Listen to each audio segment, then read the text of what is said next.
which is on the future of immersive media content, which we'll be covering a lot of trends and opportunities that XR brings in the content space. And for the same, I would like to invite all the speakers. We have Chaitanya, we have Niraj, we have Nuno, and we have Dev. I would request all of you to please come in, turn on your cameras, and unmute yourselves.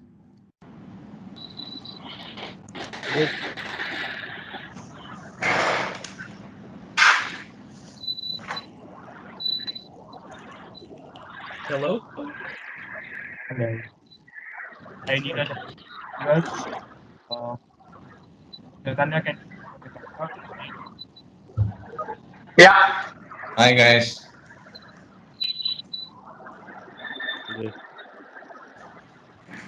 um,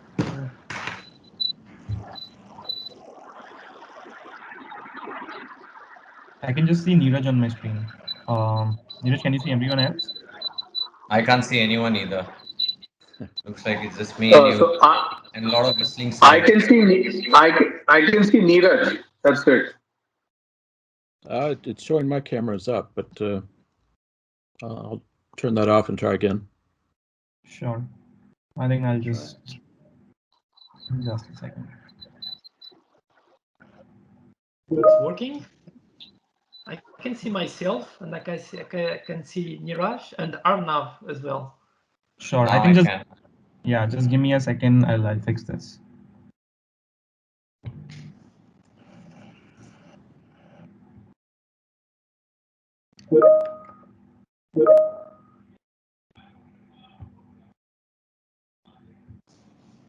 Can you try now? And just adding Nuno back.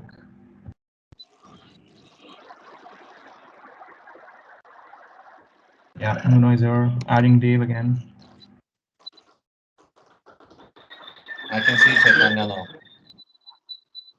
Yeah. Okay. I can see. Back. Yeah, I can see Nuno, Niraj is here, Dave is here. All right, perfect. Perfect. Oh, welcome, guys, and I think just a quick round of introductions for all the people who have joined us today since 10 a.m. So quick round of introductions, starting with Chaitanya. So Chaitanya is the Vice President and Business Head at the Whistling Woods International, and he's also the Chief Technology Officer and heading the emerging media at Whistling Woods International. With over 20 years of experience in film and industry, I think Pradeep already mentioned that in his previous talk, and I'm sure Chaitanya people are looking forward to hear more about OTT and virtual productions from you today. So just completing the introduction here. So he's currently the vice president business and the business head at Whistling Woods International, and he also serves as a CTO for the institute. Over the past decade and a half, he has been instrumental in mainstreaming film and creative arts education in India and evangelization of multiple new and emerging technologies into mainstream education. Right. And having acquired a strong understanding of media and entertainment education sectors, both in India and globally, he has written several papers and he's a presenter at key global media and entertainment conferences and technology and education forums. Thanks and welcome, Chaitanya. Moving to Dave. Dave is the Chief Product Officer at Veative Labs. Dave has been teaching for over 30 years and holds a master's in product. After establishing an English school in Japan in 1993, his interest grew towards using technology to best serve the need of students. He has worked in the development of digital books, LMSs, and immersive education content in VR. Dave has also looked outside the box for solutions addressing real-world educational needs and brings the same approach to virtual reality. Hailing from Canada and joining us from Japan today, he ensures that education needs remain a focus within the company at Veative, where he is the Chief Product Officer. Welcome, Dave. Thank you. Moving ahead to Niraj. Niraj heads mobility and emerging tech at GroupM India. With his vast experience in mobile marketing, voice marketing, consumer marketing, brand communications, and marketing analytics, he's been recognized as one of the top 40 rising talents in Asia Pacific by Campaign Asia Pacific. Niraj has also been named in the list of top 25 mobile marketing leaders in the world by Mobile World Congress. He heads the voice practice at WPP India and has been instrumental in driving voice practice for WPP India, enabling WPP agencies, clients in India to build engaging and international skills on voice. His expertise in the mobile and new age technology like XR has played a crucial role for some of the big brands at GroupM, and I'm sure Niraj will be sharing a lot of experiences during the talk. Welcome, Niraj. And Hi finally, we guys. have Nuno joining us from Portugal. So Nuno is a CEO of a multi-award winning studio called ONTOP, which is working at the intersection of 5G and AR, and having worked with multiple big telcos across Europe and creating engaging applications. So here we have Nuno from Portugal. Welcome, Nuno. Thank you. Thank you. Chaitanya, we cannot see your video. Did Chaitanya drop off or something? A lot of There whistling is, sound as well yeah, strange from sound in whistling here. woods. Whistling sounds from whistling woods. Can you hear me now? Yes, Chaitanya, we can hear you. Okay. So I just switched to the earpiece. Easier. Yeah, I think you're lagging a bit. Okay.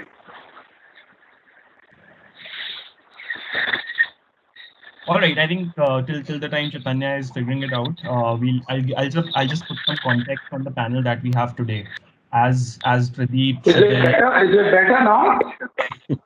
It's echoing now. It's echoing. yes, Chaitanya. Okay. Clearly. Okay. Clearly, Bluetooth earpiece is not way to go. Yeah, I think this is much better, much better. Better. Still better, right? Okay. Yeah. All right. So I think just picking it up from where I was, right. So just giving some context and about the panel that we have here. So basically, it's been a situation in which all the companies, whether it is Microsoft, Facebook, or all major device manufacturers, have realized that to actually scale up XR in globally, they really need to focus on the mass market, which is the consumer market. So every device manufacturer has kind of started working on the consumer version of their product, and they have started working on applications and experiences which will appeal the masses. So today in the panel, we have Nuno, which is from 5G and the gaming industry. We have Dave, who's from the edtech industry. We have Chaitanya, who's from the media and entertainment and virtual production industry. And we have Niraj from advertisement and mobile marketing industry.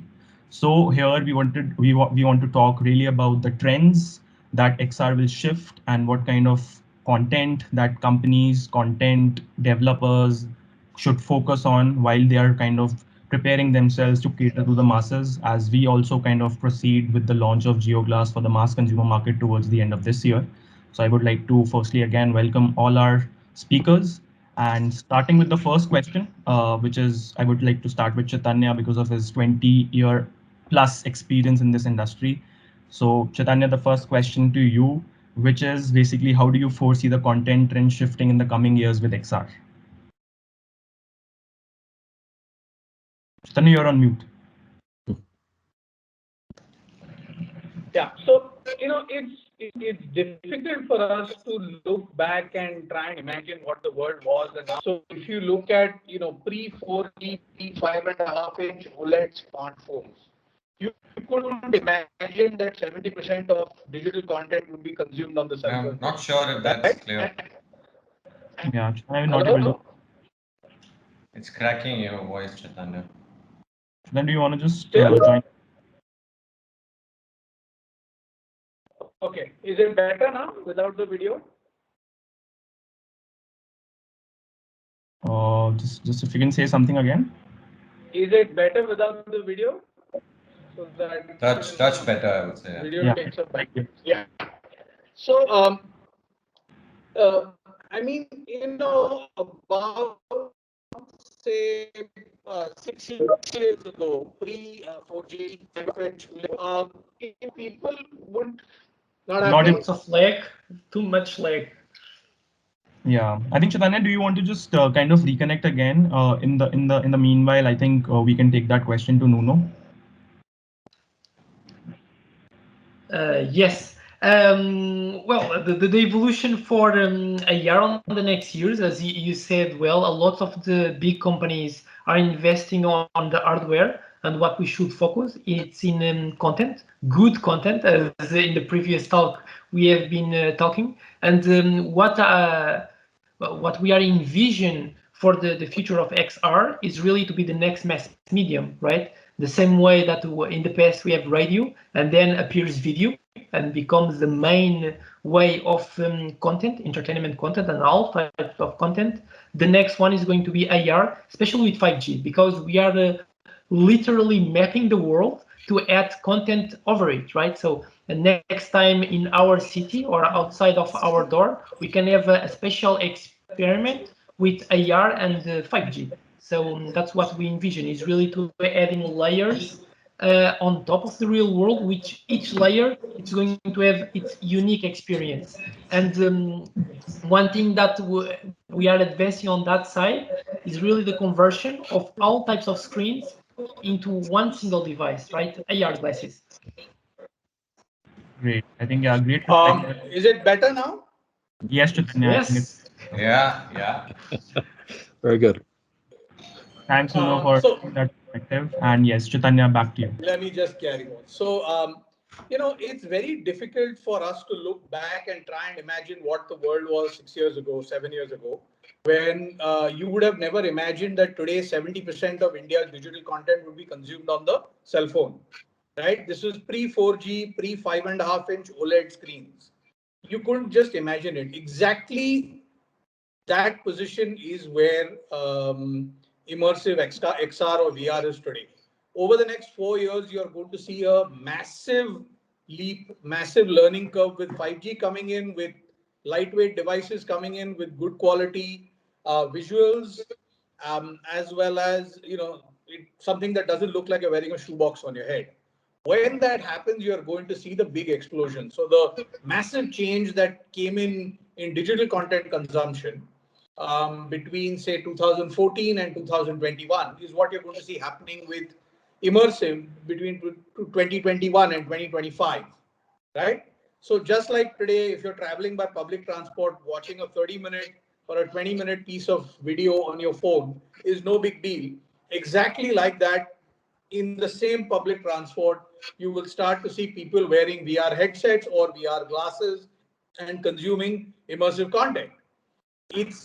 That's how ubiquitous it's going to be. And I know it's a little difficult to imagine right now, but that's really where we see it going. Now, what are the two key things that are needed to make this happen? So one is the technology piece, right? Is the technology workflow piece, which between Tesseract, Jio, the mobile network, as well as a bunch of other hardware manufacturers, you guys will figure it out. Right? The second bit is the content and the experiences that are being created. So who's creating that? You can't have a situation where your tech workflow, everything is in place, and people are sitting around asking, okay, this is good, but where is the content, right? So you have to, for this fourth content consumption platform, you have to reimagine what content creation is going to be, which is what we've been trying to do at Whistling. So about 3 years ago, in a partnership with Jio, we set up the Jio VR Lab. You can see the logos behind me, where the goal was to create India's first generation of cinematic VR filmmakers. To do the research, to do the development work that's needed, write the curriculum and start teaching it out to film students, which is what we've been doing. And the idea is that just like you have a Netflix which has a bunch of flat screen content which people can consume on their cell phones, on their laptops, on their TVs, exactly the same way you will have a hardware and software ecosystem built into wearables, where you will get to consume serialized content on a very, very regular basis. The immersive factor is what's going to really cause a significant amount of impact. Right. So basically, you see the trend thing from using mobile phones to using smart glasses while you are traveling, while you are waiting for something. I hope not. I cannot imagine a world where people on the bus are with VR glasses looking around. I hope that this do not happen. For AR, I can understand it's going to be the evolution for mobile, but on the VR space, I do not see on the same field. I really see in two different paths. Absolutely, I quite agree Actually, with that. if you so what I want to do is if I can just share one slide. Definitely. Uh, where did it go? This one, right? So if you look at what your I cannot see anything. yeah Yeah. Oh, now it's working. It's working. so if you look at where you're going to find your VR business models landing, so on the value volume scale, you got 5 broad levels where you're going to start to see content. So there's going to be location-based VR experiences, right, which is going to be a highest value, lowest volume. Then you have your tethered and seated multi-sensory experiences, right, which is with the pod. You may have smell coming in where there's physical movement in addition to the sight and the sound.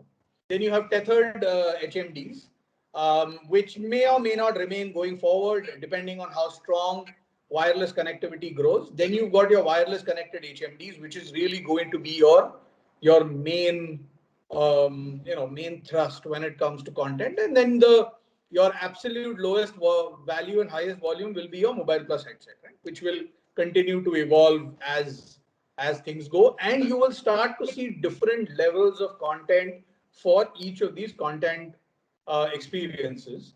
It's up to the content creator to figure out what is the kind of content they're making and which ecosystem or which business model the content fits in.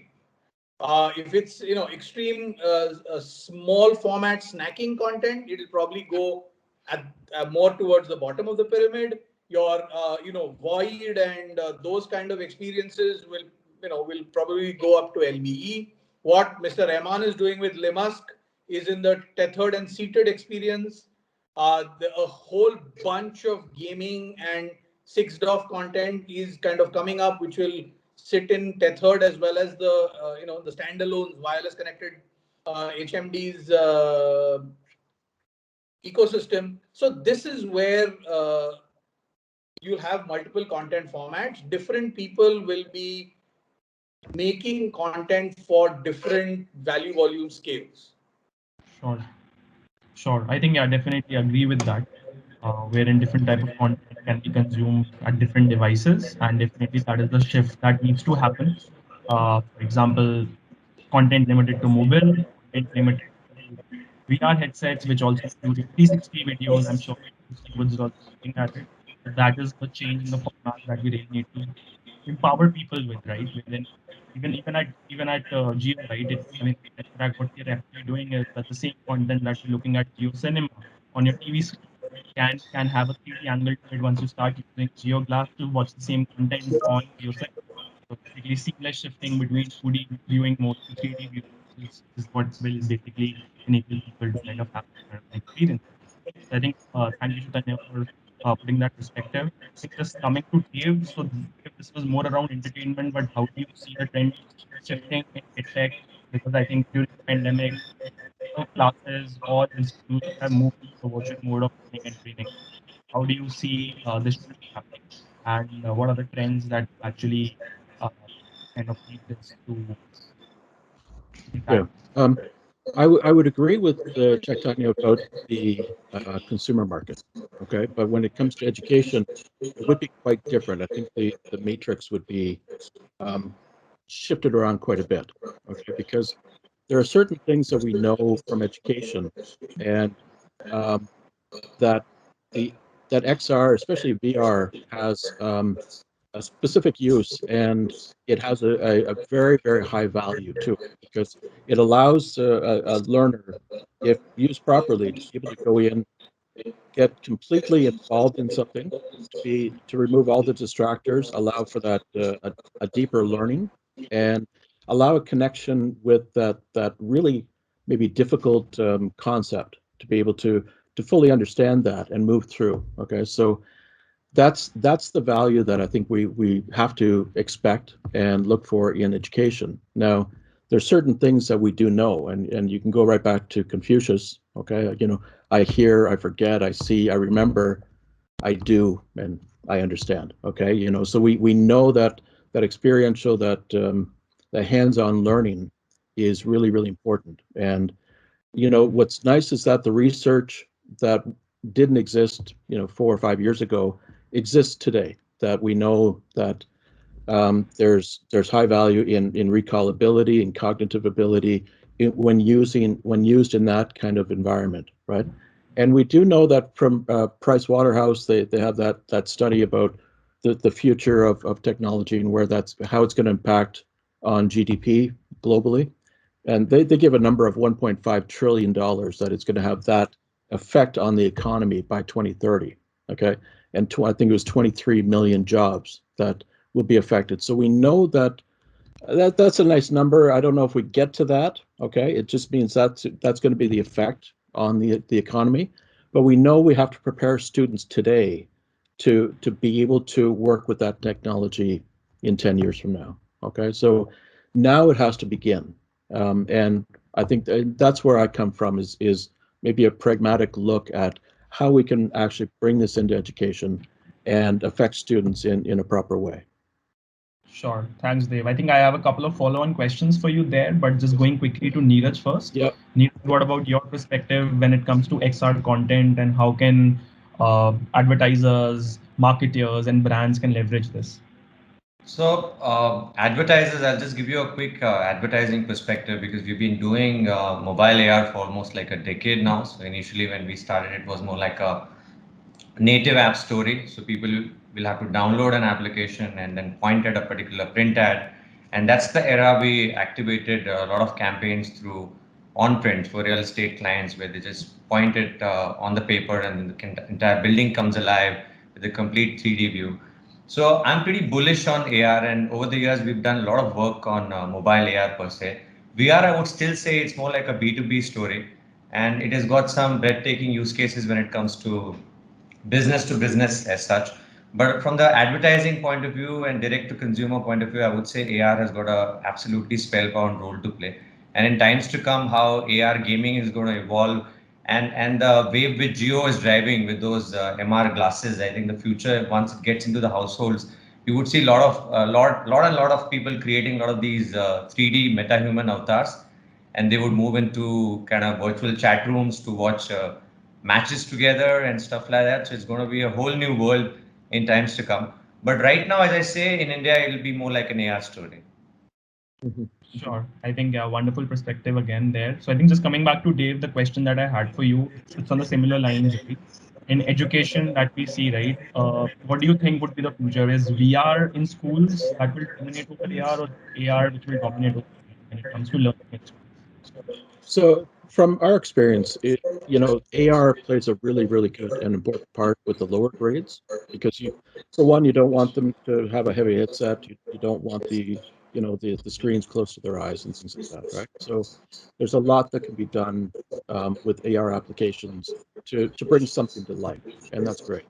With the higher grades, you can do the same, but when you want to get into, let's say, a really difficult concept, it's nice to be able to get somebody immersed into that world. If you're studying osmosis or Doppler effect or something like that you have a hard time getting your head around, it's good to be immersed into that world where you can fully kind of concentrate on that idea. Sure. So basically, it's a mix of AR and VR experiences depending upon the subject, depending upon the module, and depending upon the learning objective is what I Exactly. gathered from what you said. Yeah. I think perfect. I think just coming back to Nuno on this question, Nuno, would you like to throw some light on the AR experience? I for a fact know that you have been working only in AR all your life. So what do you think AR? What do you think about AR, and what do you think about VR? And definitely, I think you're in favor of AR. So how do you see the thing, and what kind of applications per se, except gaming, do you see coming in AR when basically XR becomes a household name and every household has a Geo Glass or any other AR VR device per se? I'm very bullish on AR, and as you know, we do all AR content, very focused on consumer, and I'm totally against VR, even for any education, because I think it's a trap. VR, it's a big trap on social levels. Even the images we are talking before on transport publication on transports with a VR headset, it's bizarre. because we should not alienate people from the real world. Quite the opposite. We should connect people, right? And on education, what you are saying. So for the kids, it's the heaviness of the headset and very close to the screens. So it's not good for the kids, but it's good for the grown-ups. That's it. It's kind of strange, no? So I understand that it can put you very focused. But what I feel on VR, it's really a trap because it's isolating people and it's creating worlds at your own eye. So it's putting you in a bubble. So I am kind of little concerned about this, but for sure the world is open for all of these technologies. I just believe for the consumer market, special gaming, it's not going to be a good thing. Like we are seeing examples with the metaverse with Fortnite, where people are going to concerts in their computer screens. I love going to concerts to be next to other people, to really feeling the music and the connection with the artist, and not a 3D avatar. So I'm really against that, and I hope that my presence in the future is not going to be any way connected with that. All right, I think great. You And have it's Arnav that is provoking me, because Arnav knows very well my take on this. Definitely. I think thanks for that, Nuno. I think that's a personal, strong opinion and perspective that you have. I think going back to Chaitanya, Chaitanya, you'll have to unmute yourselves. So just going back to this and similar question to you, when XR or devices like GeoGlass or devices, any other XR devices become a household name, right? What do you think will be the content which will have the maximum engagement, and what will people love to consume? So there will be two kinds of content. There'll be live, and then there'll be, pre-made, non-appointment viewing, video on demand, right? So live, for example, you're going to have. I know Nuno doesn't want people to sit next to digital avatars, but it's going to happen. It's already happening. There is significant amount of football being consumed on Sky UK through the PSVR, co-location structure that they've got. There's a company called Tiled Media, out of Amsterdam, out of Holland, that's doing on 4G significant amount of live concerts, live events, streaming football as well. So it's going to happen. It will happen because people won't be able to travel, and there will be your venues can't possibly be large enough to accommodate everybody. So your content creators of live events will look at monetizing their experiences through a much wider distribution of content. So that's definitely going to happen. It's already happening. It's the fiction side which is where the real interest is going to come, right? So ever since audio-visual content has come around, there is one business model which has, for the love of God, never broken through, which is the short fiction monetization. Short fiction monetization business model has not happened. No matter how large, or if you look at India, you had the biggest filmmakers make content, whether it's Anurag or whether it's everybody's made short fiction content and tried to monetize it, and it's just not happened. Right? It's primarily because of the brevity. People don't feel like they should pay for something that is only 20 minutes. Right? Now, cut to when you actually start to experience a cinematic VR 360 video, stereoscopic 20-minute film. Like Dave said, right? Because there is cognitive immersion, there is a high degree of cognitive immersion in VR content. The impactful experience of that 20 minutes is significantly higher. So people won't mind subscribing to a service that gives them 1 or 20-minute VR fiction experience every day or every week or so on and so forth. So you're going to have that value snacking content ecosystem which will emerge. Nobody is going to be wearing the VR headset and watching 45-minute, 1 hour fiction content, right? It's either going to be a live event, or it's where you can take it off whenever you want to, or it's going to be shorter fictionalized content with multiple genres. You will have obviously the ones that have the deepest cognitive impact. So horror, thriller, suspense. A lot of that will happen. You'll have a lot of whodunits. You'll have a lot of first-person whodunits. You'll have a lot of experiences where the viewer gets the entire experience, provided they look around the VR ecosystem adequately. There is a 42-minute experience that is being created by Felix and Paul. It's currently on the Oculus Store. It's called Mayubi. Phenomenal. There's drama, there's deep intense emotion, there's suspense, there's you have to find objects. If you find objects, you go into branching narratives of a storyline which you wouldn't go to. So you've got all these kind of I mean, they may seem gimmicky, but they actually have an impact on ground. So what Netflix tried to do with Black Mirror, with Bandersnatch, that's going to be significantly more common in cinematic VR fiction. So you're going to have a live experiences, you're going to have fiction experiences, and that's essentially where the business ecosystem will be when it comes to content. Just to just to kind of add to this, I think we're having a proper AR versus VR head-on conversation here. Uh, just to add to it, I think I personally believe that for advertisers and VR users in India, especially VR gaming, I think record number of users are playing gaming on VR, including myself and a lot of my close friends as well, right? So that actually invokes a lot of these fancy opportunities on gaming space itself. Though on AR, we've been doing a lot of these integrated gaming experiences while you're doing a car is running, you can have a branding on the top, on the hoardings, you can have seamless brands appearing out there. But when it comes to VR and gaming, the kind of brand integration which you can think of, it can be mesmerizing, right? I mean, the experience itself is out of the world.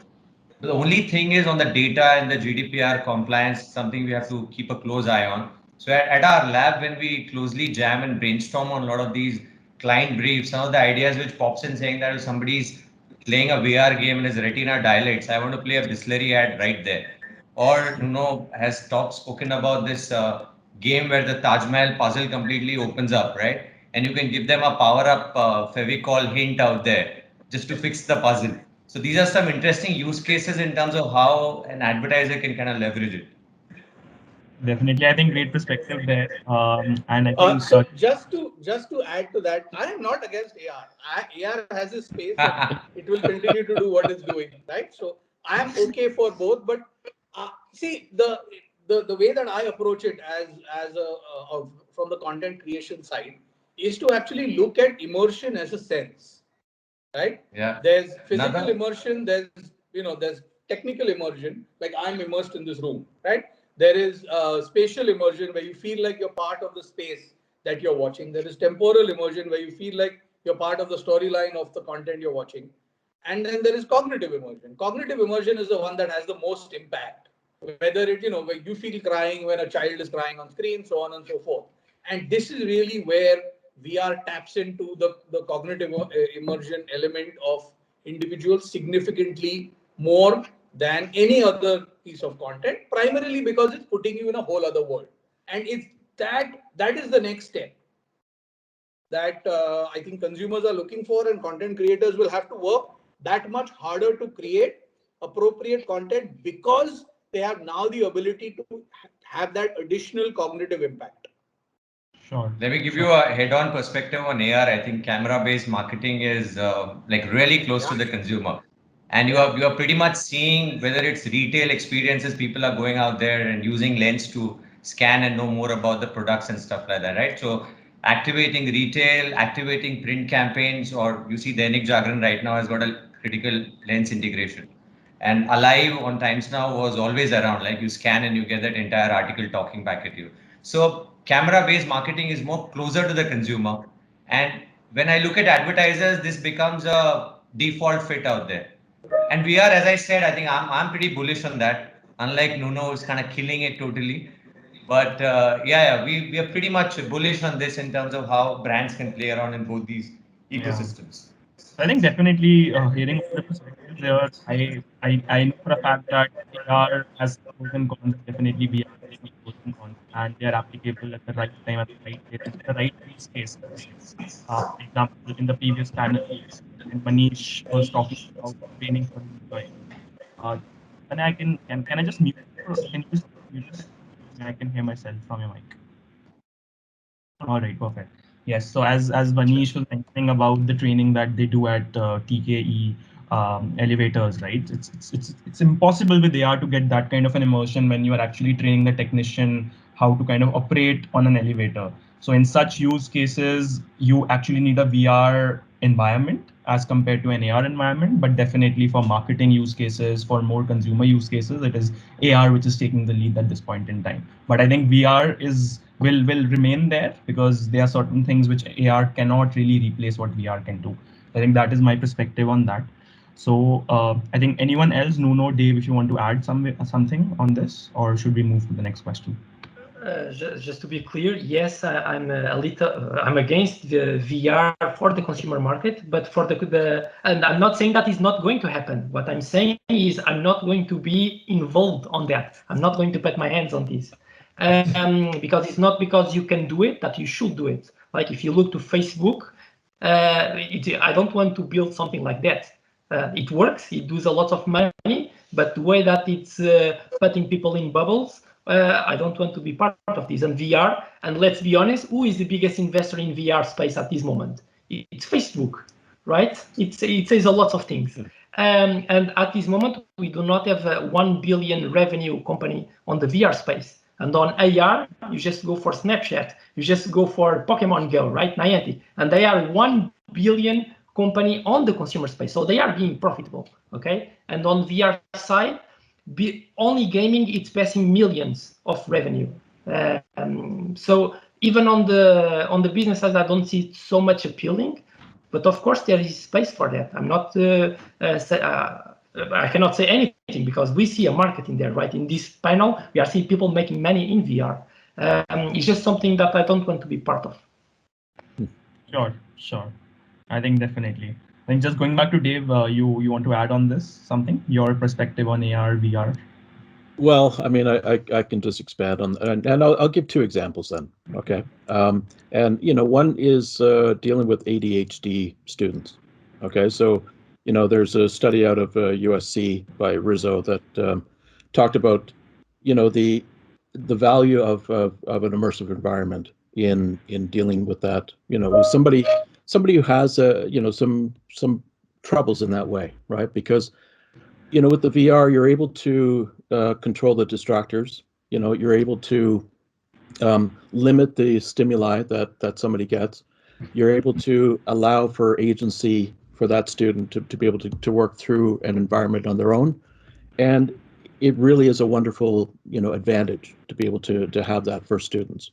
The other one would be language learners. Okay,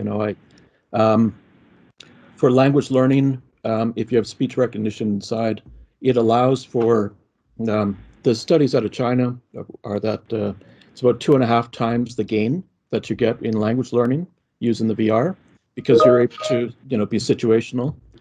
And then there's about a 10x improvement in confidence. So I can go to the airport, I can check into the hotel, I can do all of that 10 or 20 times as a language learner, right? And then you can have the confidence when you actually have to go and do it, that you're able to perform that task, right? So those are just two of the very, small examples, okay? So there's other examples as well. Okay. Sure. I think that was really helpful. And at the end of the day, the bottom line is yes, VR will remain to stay, and basically AR is really picking it up, right? So I think both have their own places, and depending upon the use case and application, people will have to use both, or vice versa. All right. I think thank you for that. I think moving ahead to the next segment of this panel, which is more about how developers should approach content making. Because I think a lot of developers in India, because right now, if you see, there's a big talent pool that we already have in India. But what people are really struggling with is what kind of applications they should develop. Because a lot of applications which you see, like a solar system, like a first person shooting game, these are basic applications that anyone and everyone can make once you start trying out your hands on Unity. right? So what will be your advice firstly to developers, how to see the content trends and what kind of content or applications they should really create for the future market, which is kind of rising right now? Maybe starting with Niraj, if we can have your perspective on this. So on the developer front, like I said, at WPP, we've been partnering with a lot of these budding startup firms, and most of my contacts I get it through a lot of our VC channels, the promising partners.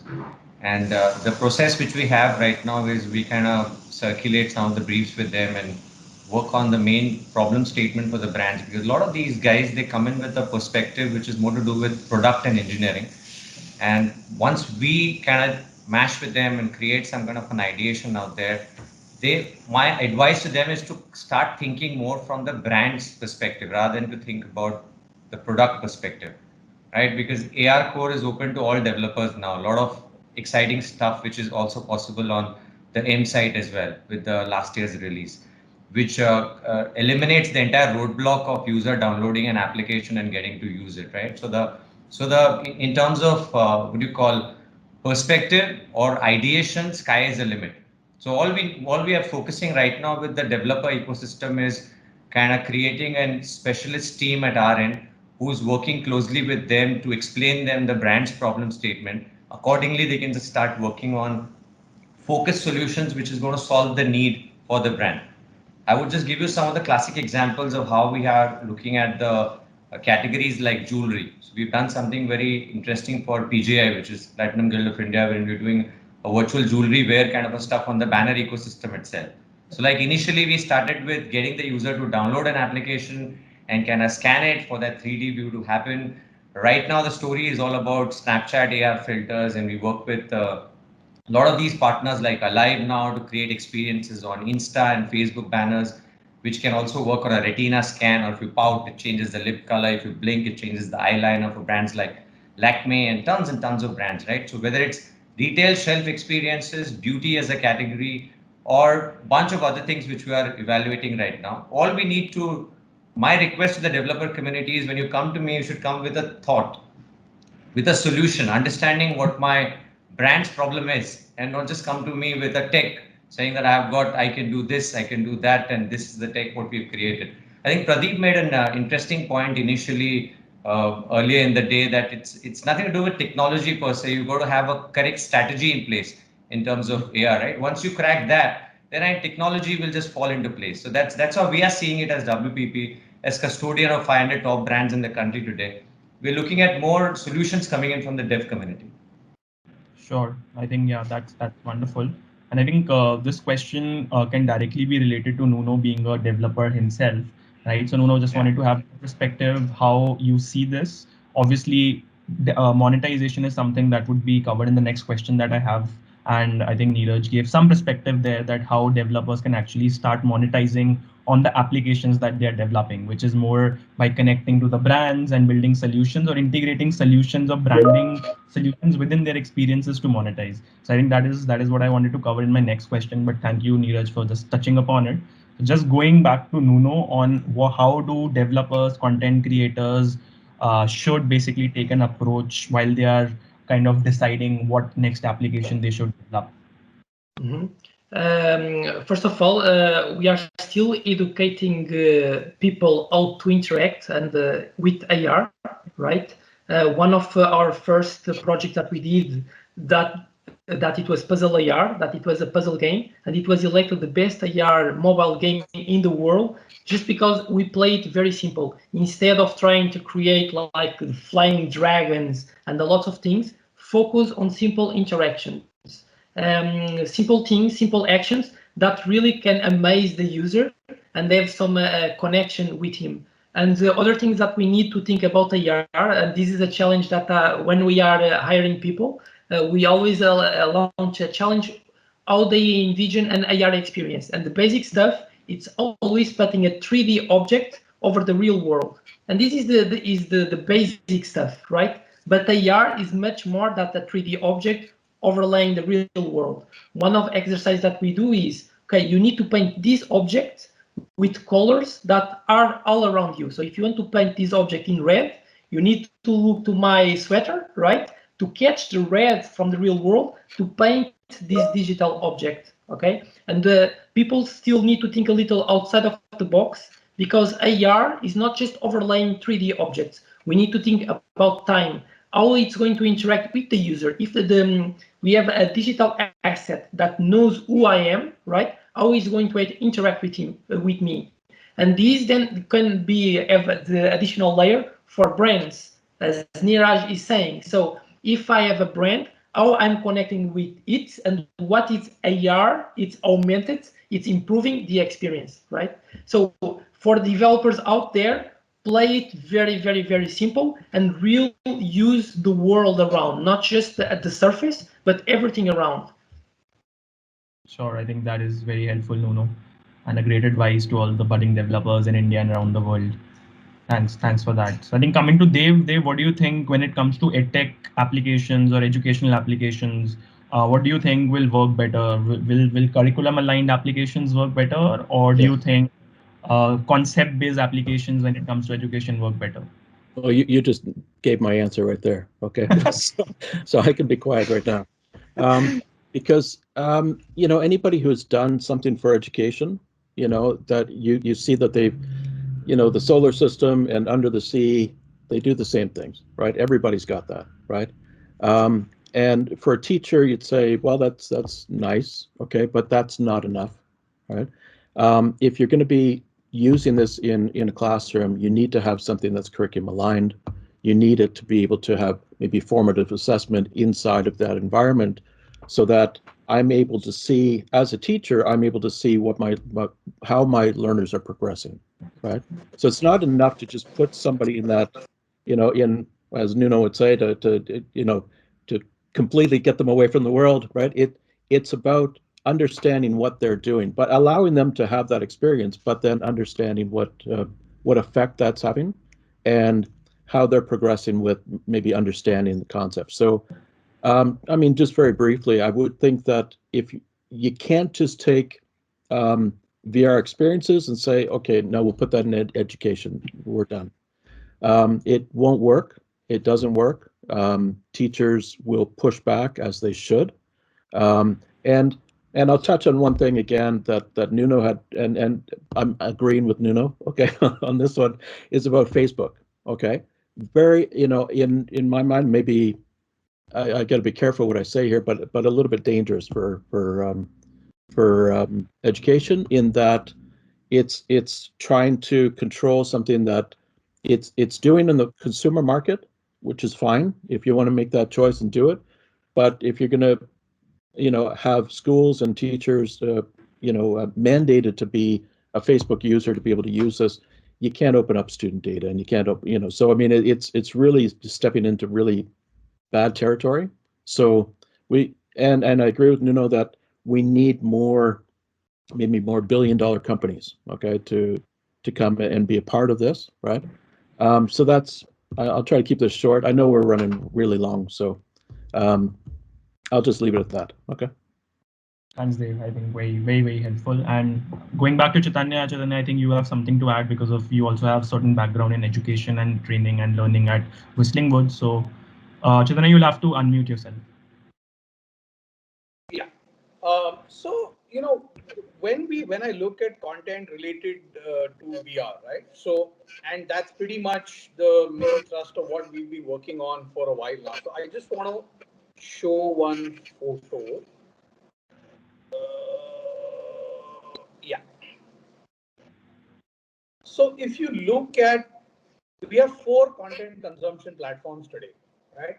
And when you approach content for each of them, you have to look at the parameters. So film is captive community viewing, television is non-captive family viewing, digital is non-captive individual viewing, VR is captive individual viewing. What is the duration and structure, the viewing details, the fiction content structure, whether is it standalone, is it serialized, whichever.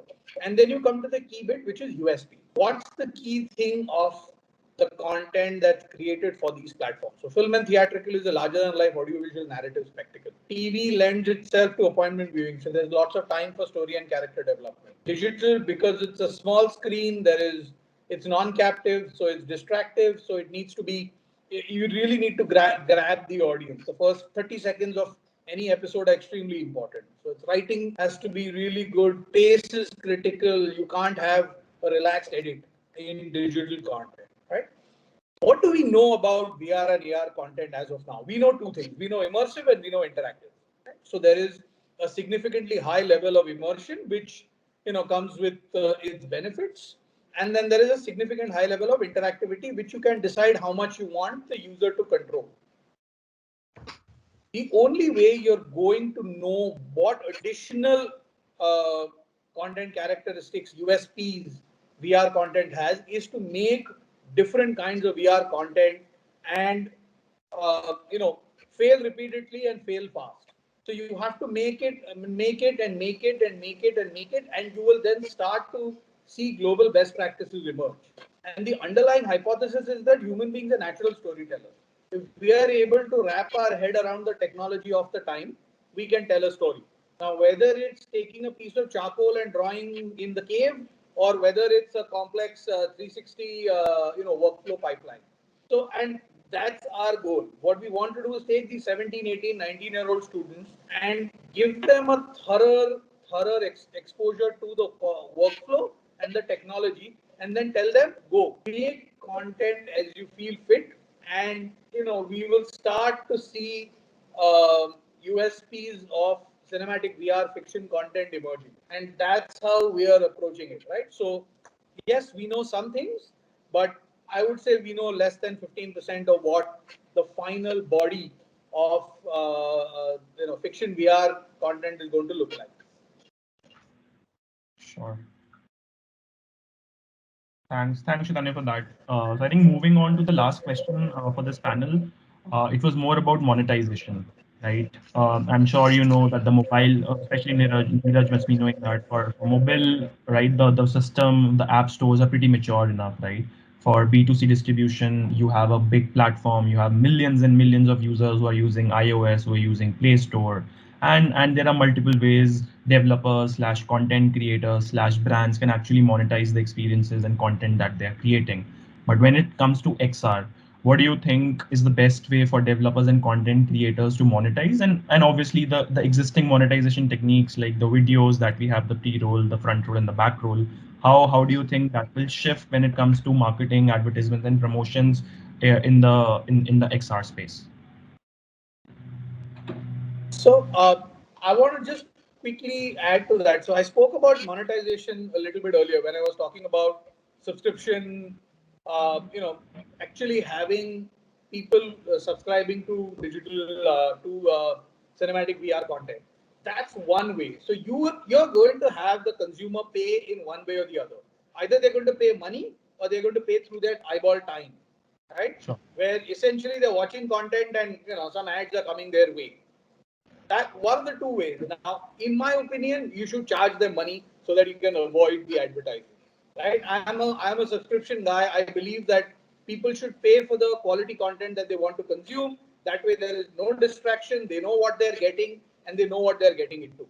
So I think that we actually need to develop a good subscription content ecosystem which hinges on two things, right? So what Kshitij mentioned as well, which is good high quality streaming and nice lightweight devices, which is not a shoebox on the head. Once you've got those two, then building a content bank and setting up a nice subscription ecosystem is not that hard once you crack that piece. So in my opinion, that is where I think it will go. I would rather have people pay money rather than pay through their time. Sure. But in the meantime, to monetize, as Arnav is saying, you need to provide content, right? You need, because we are not there yet, right? We still have a shoebox in our head. But regarding monetizing nowadays, it's all, and I talk regarding myself, I start on the consumer directly with an app. And as I told you, it was featured by Apple, featured by Google. It was elected the best AR mobile game in the world. And it was very profitable, but compared to the other games out there, like it's 1%, right? So the consumer market, it's not there yet.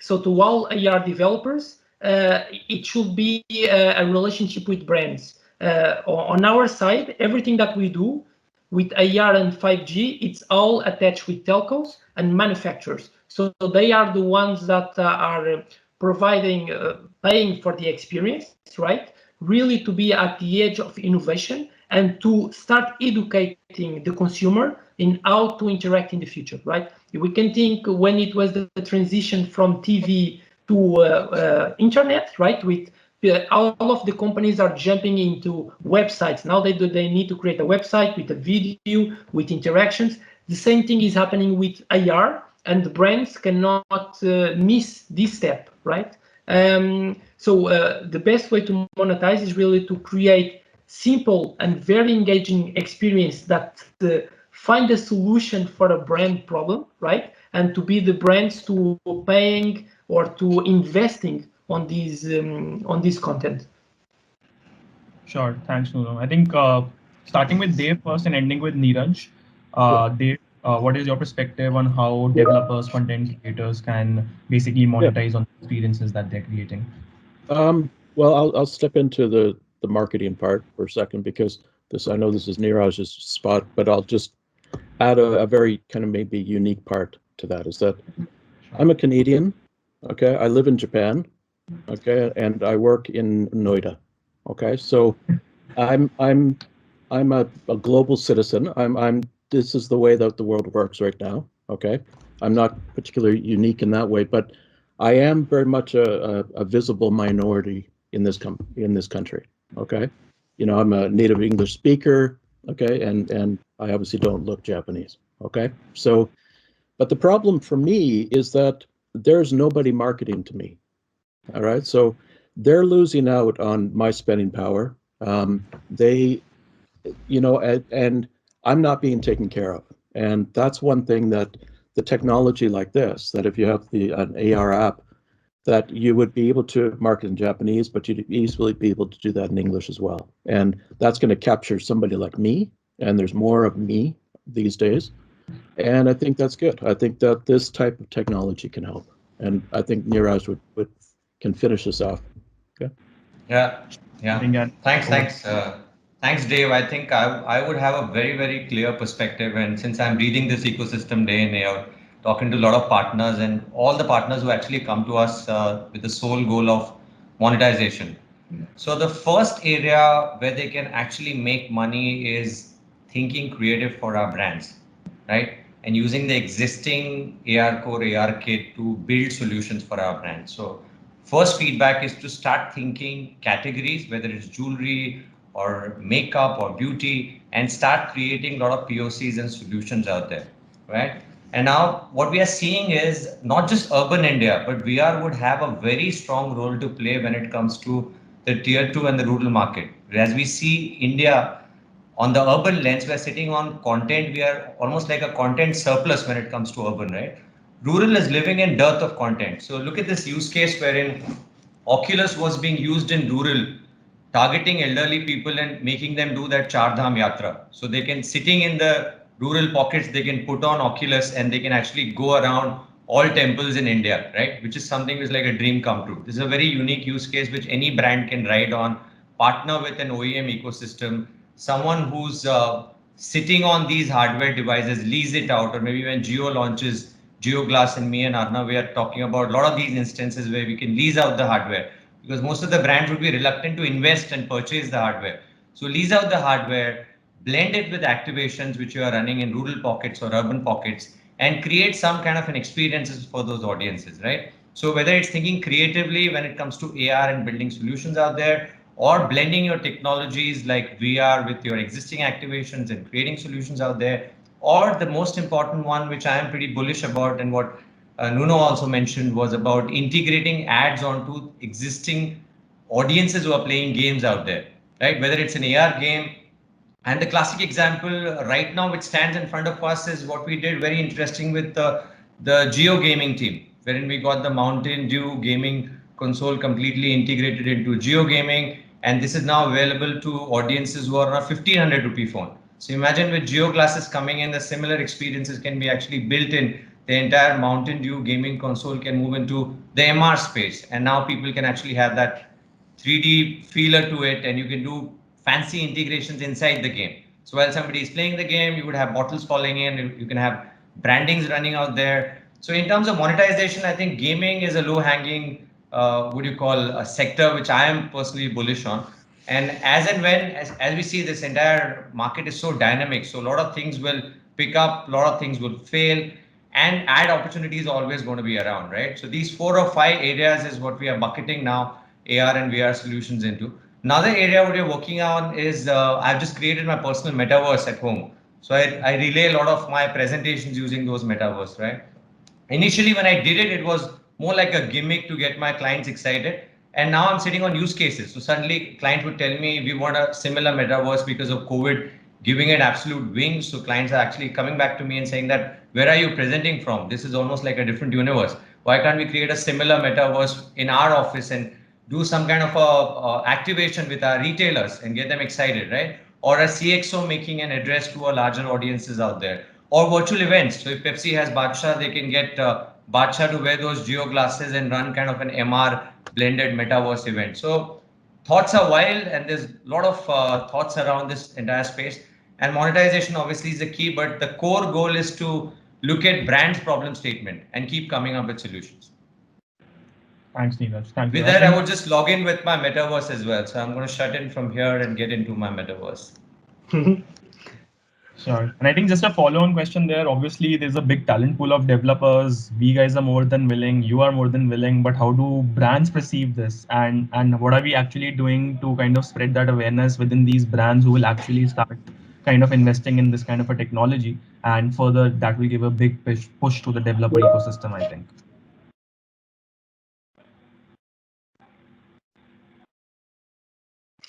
That's me, and that's my metaverse.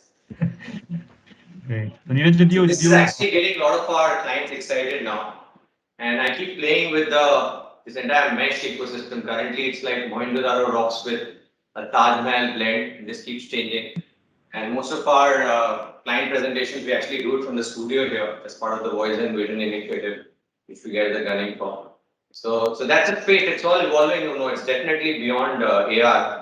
Like everyone here maintains that AR is like pretty much bread and butter, but VR and MR are going to make inroads into Indian market soon with 5G coming up.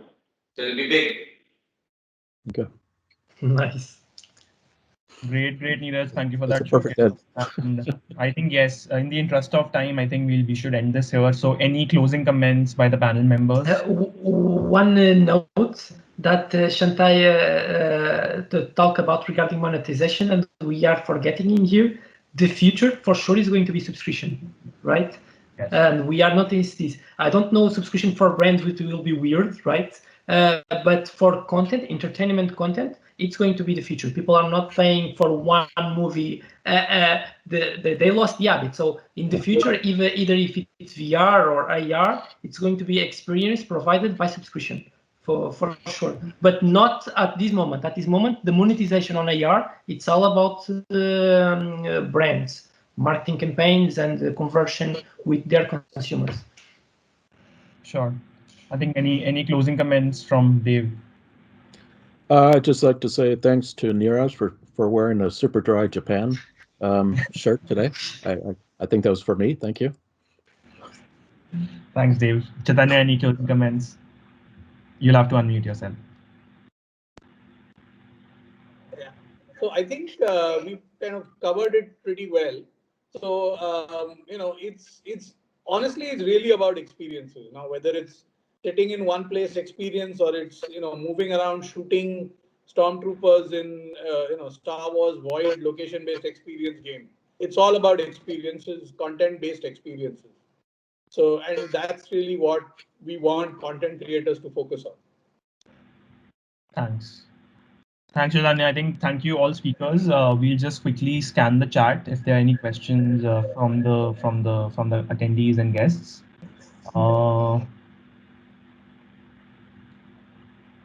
I'm just scrolling up. I think there's a question for Dave. Just while working with immersive learning experiences, what are the matrices to evaluate learning? who do you need next to take educational XR to the next level? What do we need to take education to the next level is the second part of the question. But the first one is what are the key matrices that you have to evaluate while evaluating immersive learning experiences? Sorry, who was that for? I didn't. I only got half of that question. So Dave, this question is Except for for me. you.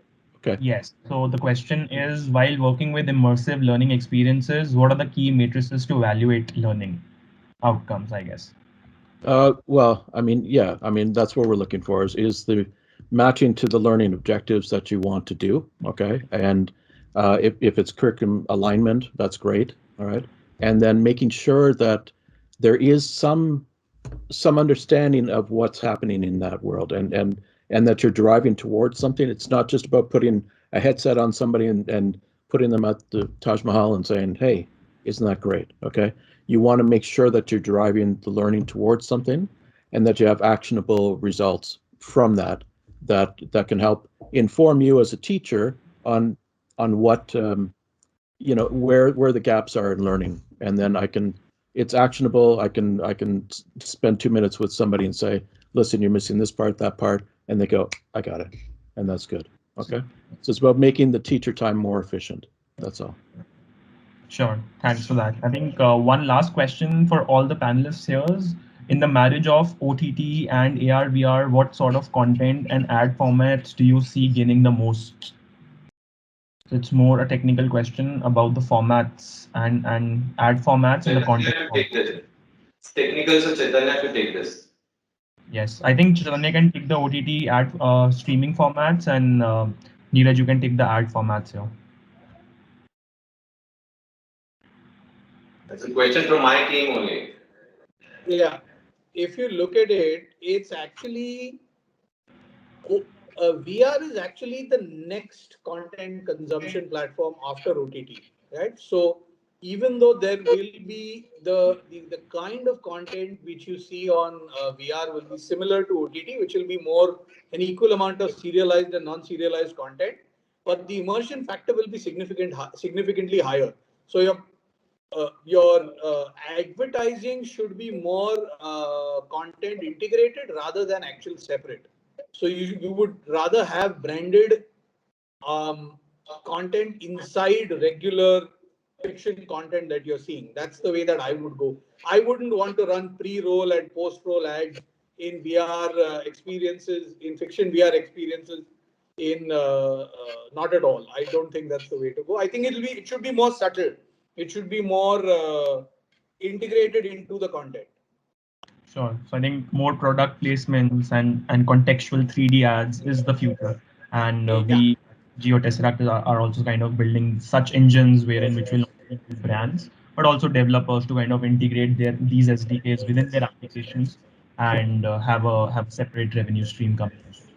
Yeah, but and in that also, actually, what Niraj said and what Nuno's fears are, I kind of agree with them. You can't have somebody doing iris tracking, and then suddenly when the pupil dilates, shove an ad in the middle of it's weird, right? You can't do that. So, I mean, yeah, you gotta have to figure that bit out.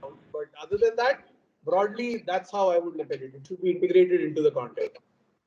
Sure. Yeah, and it definitely has to be a smart integration, like the way I mentioned while you're playing the game or you're watching any content. It's not going to be like a bugging experience where the ad is going to come in between, but it's going to be smartly integrated with the existing content which you're watching.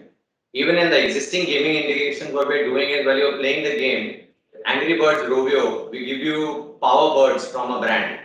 If you are running out of birds, we give you power birds and stuff like that. It's not that we disturb the gaming experience in any form. So ad format would be more consumer friendly than to make money is what I would say. Because initially if you go too much with payroll, you will kill the medium.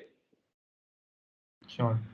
I think thanks Neeraj, Chaitanya, Nuno, and Dave for all sharing all the insights and experiences. I think it was wonderful learning and very thought provoking for myself. So thank you for your time.